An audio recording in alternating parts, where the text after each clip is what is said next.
The absent member. The grand amphitheater of the Galactic Assembly floated in the neutral zone between three major star systems, a testament to 5 centuries of interstellar cooperation. Its crystalline walls reflected the light of nearby stars, creating rainbow patterns that danced across the gathered delegates from 93 member civilizations. Today marked the Assembly's 500th anniversary, a celebration of peace, prosperity, and unity among the stars. Yet one seat remained conspicuously empty, as it had for the past 200 years. Ambassador Kree of the Zentari Commonwealth adjusted her ceremonial robes as she gazed at the vacant section reserved for Earth's delegation. The nameplate still read Terra Earth Member Species 12 in the ancient script of the founding charter.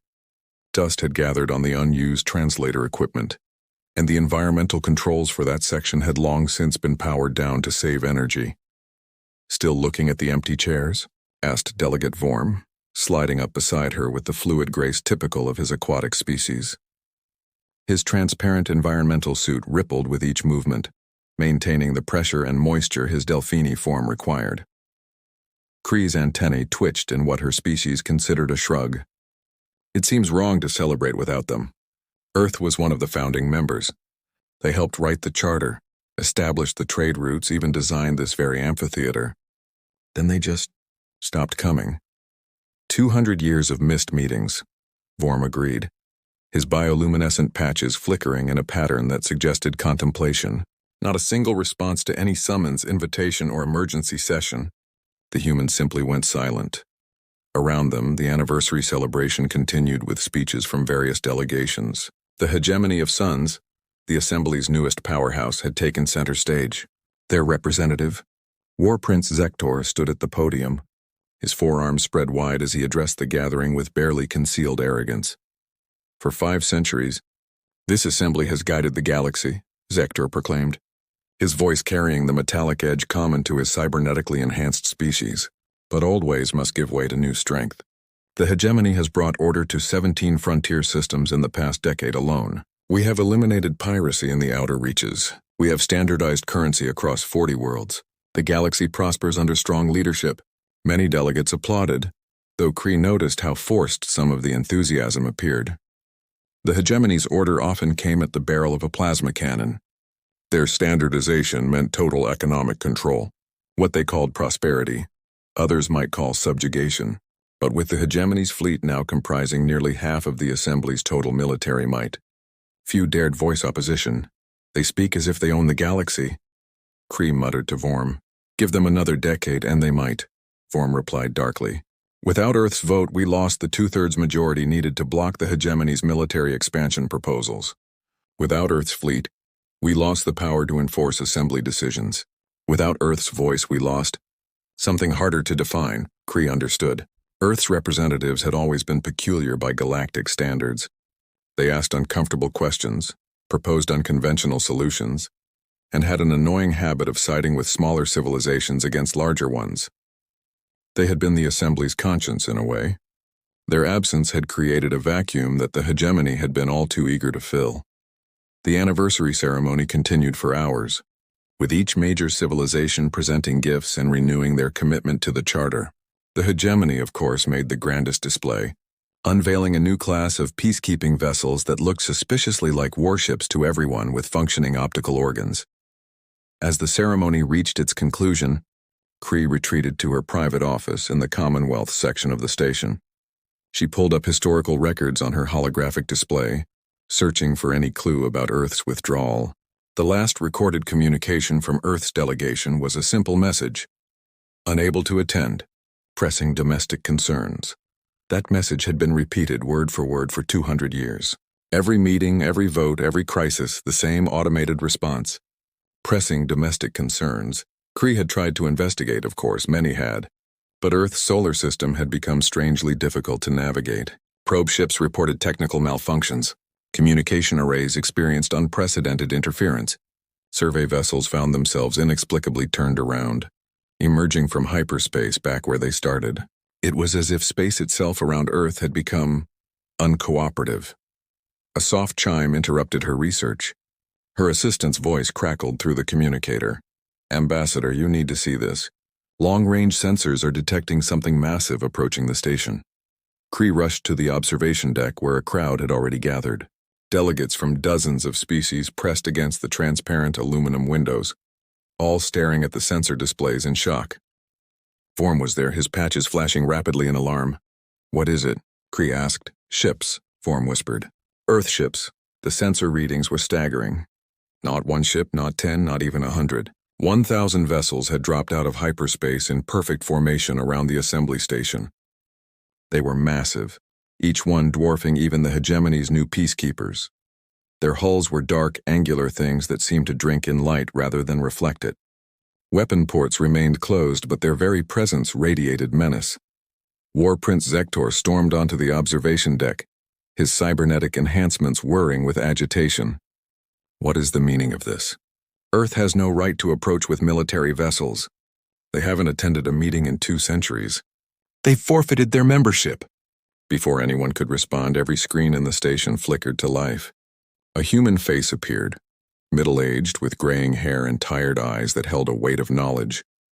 She wore a simple black uniform with Earth's blue marble insignia on the collar. "Greetings, Galactic Assembly," she said in perfect galactic standard, though Kree noticed she wasn't using a translator. "I am Admiral Jennifer Zhang of the United Earth Defense Fleet. We apologize for our extended absence and for arriving unannounced. However, we felt it was time to explain our pressing domestic concerns." The Admiral's image shifted to show scenes from Earth, vast underground cities, orbital shipyards stretching across the solar system, training facilities where millions of humans drilled in combat scenarios. The technology on display was advanced, impossibly so. Earth had not been idle during their isolation. 200 years ago, Admiral Zhang continued, our quantum predictive models detected an anomaly in the galaxy's future. Every simulation, every calculation showed the same result. Within 2 centuries, a force would rise that would threaten the freedom of every species in the galaxy. We had 2 choices: attend meetings and watch it happen, or prepare to stop it. War Prince Zektor snarled at the screen. "And you decided unilaterally what was best for the galaxy?" How typically human. Admiral Zhang's expression didn't change. "We decided to prepare for a threat that the Assembly would have debated for decades before taking action. A threat that would have divided you, weakened you with political infighting. A threat that some of you would have tried to appease or ally with for your own gain." Her eyes fixed directly on the camera, and Kree felt as if the Admiral was looking directly at Zektor. "We're speaking, of course, about the hegemony of suns." The observation deck erupted in chaos. Hegemony delegates roared in outrage. Others gasped in shock. Some, Kree noticed, looked relieved that someone had finally said it out loud. "You dare?" Zektor began. "We dare," Admiral Zhang interrupted. "Because we've been watching. Every meeting we missed, we observed. Every vote we abstained from, we recorded. Every aggressive expansion by the hegemony, we documented. We know about the 3 species you've secretly conquered and haven't reported to the Assembly. We know about the biological weapons you've developed in violation of the Charter. We know about your plans to dissolve the Assembly once you achieve a 60% military advantage." The revelation hung in the air like a charged particle field. Delegates turned to stare at the hegemony representatives, who had gone very still. "You have no proof," Zektor said, but his tone had lost its earlier confidence. "We have 200 years of proof," Admiral Zhang replied, "but more importantly we have this." The display changed again, showing the 1,000 Earth ships surrounding the station, but now it showed what the basic sensors hadn't revealed. Each ship was equipped with technology that defied current understanding. Shields that bent space itself, weapons that operated on principles the galaxy's greatest scientists hadn't even theorized, drives that could apparently move through dimensions the Assembly didn't know existed. Earth spent 200 years preparing for this moment, the Admiral said. Not for conquest, not for revenge, but for protection. The Assembly was formed on principles of cooperation and mutual benefit. The hegemony seeks to corrupt those principles for their own gain. We're here to ensure that doesn't happen. The prepared response, the Assembly Hall had never been so quiet. 1,000 Earth warships hung in space like silent guardians, their presence transforming what should have been a celebration into something far more consequential. Admiral Zhang's image remained on screen, patient and unmovable as stone, waiting for the Assembly's response. War Prince Zektor was the first to recover from the shock. His forearms spread in what might have been either a threatening or defensive gesture. With the hegemony, it was often hard to tell the difference. "This is an act of war," he declared, his cybernetic enhancements glowing brighter with each word. "Earth abandons its duties for 2 centuries, then arrives with a war fleet making baseless accusations. The Assembly must condemn this aggression." Several hegemony allies voiced their support, but Kree noticed their enthusiasm seemed forced. The revelation about secret conquests and biological weapons had clearly shaken many delegations. The hegemony had always pushed boundaries, but if Earth's claims were true, they had crossed lines that couldn't be uncrossed. Admiral Zhang's expression remained neutral. "The Assembly is free to vote on any motion it wishes. That's always been the foundation of this institution. Collective decision-making. However, I should mention that our presence here is not an act of war. We haven't fired a single weapon or made any aggressive moves. We're simply parking." "Parking?" Delegate Vorm's patches flickered with confusion. "You bring 1,000 warships and call it parking?" A ghost of a smile touched the Admiral's lips. "According to Assembly Charter Article 15, Section 3, any member species may position defensive fleets in neutral space during times of potential crisis. We're simply exercising our rights as a charter member." "You haven't been a member for 200 years, Zektor roared. "Actually," a new voice interjected, "that's not technically correct." Everyone turned to see Secretary General Yila, the ancient precursor, who had served as the Assembly's legal authority for 3 centuries. Their crystalline form chimed softly as they moved to the central podium. Earth never formally withdrew from the Assembly. They simply marked themselves as absent due to domestic concerns. Legally speaking, they remain a founding member with all associated rights and privileges. The legal interpretation sent another wave of murmurs through the gathering. Kree found herself oddly pleased by the revelation. Earth hadn't abandoned them after all. They had been preparing to protect them. Furthermore, Secretary General Yila continued, "I've just received a data packet from Admiral Zhang containing extensive evidence of the hegemony's charter violations. The documentation is comprehensive. 200 years of surveillance data, communication intercepts, and witness testimonies from refugees who fled hegemony space. Refugees that Earth has been secretly harboring," Admiral Zhang added. 3 entire civilizations that the hegemony reported as lost to cosmic disasters have been living in Earth's protected zones. They're quite eager to testify about what really happened to their worlds." The political momentum in the room shifted like a tide. Delegations that had been allied with the hegemony began physically distancing themselves from Zektor's group. Others who had remained silent for years began whispering among themselves with renewed energy. Zektor's mechanical parts whirred and clicked in what Kree recognized as barely controlled rage. Even if these accusations were true, which they are not, Earth has no authority to police the galaxy. Their fleet is impressive, but the hegemony commands over 3,000 vessels. You may have advanced technology, but you're still outnumbered 3 to 1. Admiral Zhang nodded thoughtfully. "You're right about the numbers, but you're assuming all 1,000 ships around this station represent our entire fleet." She paused, letting that sink in. "These are just the ships we felt were necessary for a diplomatic meeting. Our actual fleet, well, let's just say 200 years is a long time to build when you're not distracted by bureaucratic meetings." The implication sent another ripple of shock through the Assembly. If Earth had more ships, possibly many more, then the entire balance of power in the galaxy had shifted without anyone realizing it. "But we didn't come here to threaten or conquer," Admiral Zhang continued. "We came to offer a choice.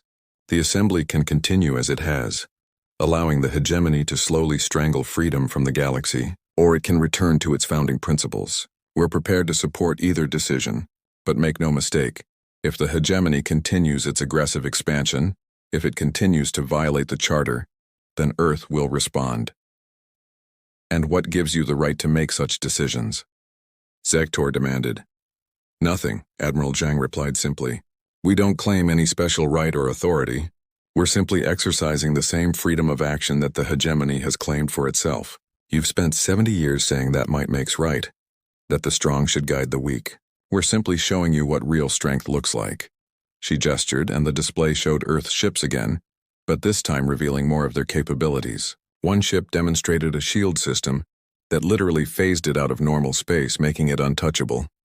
Another showed a weapon that could apparently manipulate gravity itself, creating microscopic black holes that evaporated after consuming their targets. A third displayed a drive system that allowed it to be in multiple places simultaneously.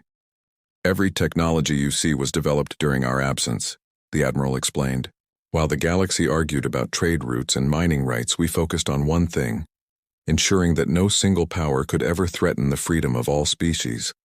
We became what you feared we might become, not conquerors but guardians, not rulers but watchers. Ambassador Kree found her voice at last. What do you want from us, Admiral? What does Earth want? Admiral Zhang's expression softened slightly. We want what we've always wanted. A galaxy where every species can determine its own destiny. Where the small are protected from the large. Where cooperation is chosen over coercion. We want the assembly to be what it was meant to be. And if we refuse, someone called out. Then we'll continue watching, the Admiral replied.